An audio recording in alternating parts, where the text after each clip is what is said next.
Aceh Utara adalah saksi bisu kejayaan Samudra Pasai, sekaligus tanah kelahiran pahlawan nasional Cut Mutia. Nama besar beliau menjadi simbol kekuatan karakter masyarakat di sini.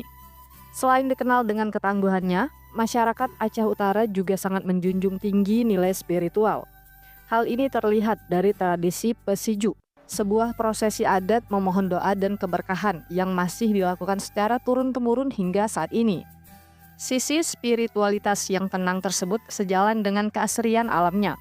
Bagi Anda yang mencari ketenangan, ada pemandian Lehok Buluh yang jernih atau panorama indah di ketinggian puncak Gunung Salak. Puas menikmati pemandangan, perjalanan Anda belum lengkap tanpa mencicipi kulinernya.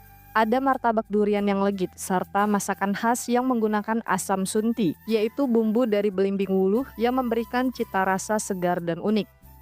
Cita rasa autentik tersebut tak lepas dari hasil bumi yang melimpah, di mana sebagian besar masyarakatnya berprofesi sebagai petani sawah yang tekun dan nelayan di pesisir utara.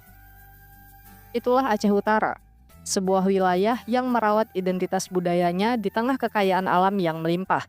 Sebuah cerita tentang masa lalu yang tetap hidup hingga hari ini.